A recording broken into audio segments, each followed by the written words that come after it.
বাইরে যে সম্পদ গড়েছে, যারা দেশের নেতৃত্ব দিয়ে যারা এই দেশকে ফকির বানিয়েছে, তাদের বিচার করতে হবে। তাদের বিচার হবে, তাদের শাস্তি হবে, দৃশ্যমান শাস্তি আমরা দেখতে চাই। যারা অন্যায় করবে, অপরাধ করবে এই সমাজে, তাদের দৃশ্যমান শাস্তি হচ্ছে জনগণ দেখতে চায়। যারা দেশের গণমানুষের সম্পদ লুট করে বাইরে যে যারা একজন ব্যক্তি 626টি বাড়ি করেছে, উনি নাকি কুমিরের চামড়ার জুতা পরেন।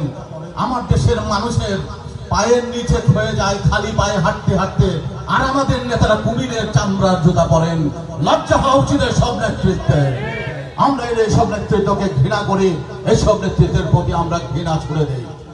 প্রিয় ভাইরা, সততার উপরে যদি দাঁড়াতে না পারেন, সিরাতুল মুস্তাকিমের পথে যদি হাঁটতে না পারেন, সত্যকে যদি সত্য হিসেবে বলতে না পারেন, মিথ্যার সাথে যদি আজীবন বসবাস করেন, অন্যায়ের সাথে নিজের জীবনকে জড়িয়ে ফেলেন, কোনদিন অন্যায়ের বিরুদ্ধে প্রতিবাদ করতে সক্ষম হবেন না। এই জন্য আজকে নিজেকে বিশুদ্ধ করেন, পরিশুদ্ধ করেন সবাই, যার যার অবস্থান থেকে আমরা সহ, এখানে যারা মঞ্চে আছে এবং যারা সামনে আছেন, সকলের প্রতি আহ্বান, নিজেকে পরিশুদ্ধ করুন। আমরা মনে করি যে একজন পরিশুদ্ধ মানুষই এই সমাজে সঠিক অবদান রাখতে পারে। একজন অপরিশুদ্ধ মানুষ সে কখনোই অন্যকে পরিশুদ্ধ করে না। অন্যায় কখনো অন্যায়কে দূর করতে পারে না, মন্দ কখনো মন্দকে দূরীভূত করতে পারে না। সত্য ছাড়া কখনো মিথ্যাকে দূরীভূত করা যায় না, অন্ধকার কখনো অন্ধকারকে দূরীভূত করতে পারে না, আলোই একমাত্র অন্ধকারকে দূরীভূত করতে পারে। সেই জন্য আমরা মনে করি আমরা শিক্ষাকে পুরোপুরি, শিক্ষা আমাদের পাঠ্যক্রম থেকে শুরু করে শিক্ষা কার্যক্রম, শিক্ষা ব্যবস্থাপনা, শিক্ষা প্রশাসন এবং এর সাথে যা কিছু আছে সব কিছুকে বিশ্লেষণ করে আমরা যত অর্থ আছে যেগুলো আজকে শিক্ষার সাথে যেগুলো যাওয়ার কথা নয়, সেই সব বিষয়গুলোকে অপসারিত করে শিক্ষাকে এবং শিক্ষা পুরো ব্যবস্থাপনাকে বিশুদ্ধ করে আমরা এগিয়ে যাবো ইনশাআল্লাহ। আপনাদের কাছে আমরা আহ্বান জানাচ্ছি, আমাদের মান উন্নয়ন প্রয়োজন। আজকে আমাদের কেউ জায়গা মতো নেই। আমাদের শিক্ষা প্রতিষ্ঠানগুলোর দিকে তাকালে আমরা দেখি সেখানে দুরবস্থা। অনেক জায়গায় শিক্ষা প্রতিষ্ঠানগুলো ফিজিক্যাল ইনফ্রাস্ট্রাকচার যেটি থাকার কথা নেই, কোথাও ভবন নেই, কোথাও ক্লাসরুম নেই, কোথাও দেখা যাচ্ছে আমাদের শিক্ষার্থীদের বসার ব্যবস্থা নেই, কোথাও ক্লাসরুম ফ্যাসিলিটিস নেই, মাল্টিমিডিয়া নেই, কোথাও দেখা যাচ্ছে যে আমাদের শিক্ষার্থীদের পেটে ক্ষুধা আপনারা বলেছেন। তাহলে এই যে শিক্ষা কার্যক্রমের মধ্যে একজন শিক্ষার্থী, ছোট একটি বাচ্চা অভুক্ত অবস্থায় এসে যখন আবার অভুক্ত অবস্থায় সারাদিন ক্লাস করে চলে যায়, সে কতটুকু শিক্ষা গ্রহণ করতে পারবে? সেই জন্য আমি মনে করি বাজেটের দিক থেকে আপনারা যত বড় বড় প্রকল্প গ্রহণ করেছেন লুটপাট করার জন্য, সেই সব লুটপাটের প্রকল্প বাদ দিয়ে যদি বাংলাদেশের শিক্ষা কার্যক্রমে আমাদের বিনিয়োগ করা হতো, এদেশের বাজেটে যদি এবং শিক্ষা বাজেটে যদি সে অর্থ ব্যয় করা হতো, আমরা মনে করি রাষ্ট্র এবং জাতি বিনির্মাণের জন্য সেই ব্যয়টি যথার্থ হতো।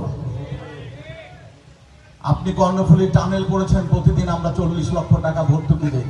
টাকা মালিককে, টাকাটা কি আপনার পূর্বপুরুষ রেখে গেছে যে আপনি সেখান থেকে এখানে ব্যয় করছেন? জনগণের টাকা নিয়ে ছিনিমিনি খেলার অধিকার আপনাকে কে দিয়েছে? আপনি এসব প্রকল্প যখন গ্রহণ করেন তখন জনগণের মতামত নিয়েছিলেন? আপনার প্রাধিকার কি হওয়া উচিত, প্রায়োরিটি কি হওয়া উচিত রাষ্ট্রের, সেই বিষয়কে জনগণের মতামত গ্রহণ করা হয়। আজকে সেই জন্য আমরা মনে করি এই শিক্ষার ক্ষেত্রে যে বাজেট, সেটি অপ্রতুল আমি মনে করি। এই বাজেট বৃদ্ধি করতে হবে, শিক্ষকদের মর্যাদা অনুযায়ী তাদের যে প্রাপ্য বেতন এবং ভাতা সেটি নিশ্চিত করতে হবে। শিক্ষার্থীদের জন্য তাদের এই যে আমরা মিড ডে মিল থেকে শুরু করে তাদের শিক্ষা উপকরণ এবং দরিদ্র শিক্ষার্থীদের বিনা বেতনে পড়ার যে ব্যবস্থাপনা সেটি নিশ্চিত করতে হবে। এছাড়াও আমরা মনে করি যারা আজকে শিক্ষার্থী, যারা জিপিএ 5 পেয়ে আজকে আমাদের এখানে যারা এখানে সম্মাননা গ্রহণ করবেন, এসব কৃতি শিক্ষার্থীদের জন্য আমাদের বরাদ্দ থাকতে হবে। আমাদের অলিম্পিয়াড করতে হবে, আমাদের এক্সট্রা কারিকুলার এবং কো কারিকুলার অ্যাক্টিভিটিস বানাতে হবে, আমাদের প্রতিযোগিতামূলক হতে হবে, আমাদের প্রতিযোগিতায় আমাদের বিজয়ী হতে হবে। শুধুমাত্র অভ্যন্তরীণ দেশীয় পরিসরে নয়, দেশের বাইরে আন্তর্জাতিকভাবে আমাদের মান নির্ধারণ করতে হবে। আমাদের অনেক বিশ্ববিদ্যালয় আছে, অনেক স্কুল আছে, কলেজ আছে, সারা পৃথিবীতে আমাদের রেটিংয়ে আমাদের অবস্থান কোথায়, সেটি একটি বড় প্রশ্ন। আমরা কোথায় আছি এবং কিভাবে আমরা নিজের উন্নয়ন নিশ্চিত করতে পারবো, সেই রোড ম্যাপ আমাদের প্রণয়ন করতে হবে। আমাদের শিক্ষার পাশাপাশি গবেষণার দিকে মনোনিবেশ করতে হবে।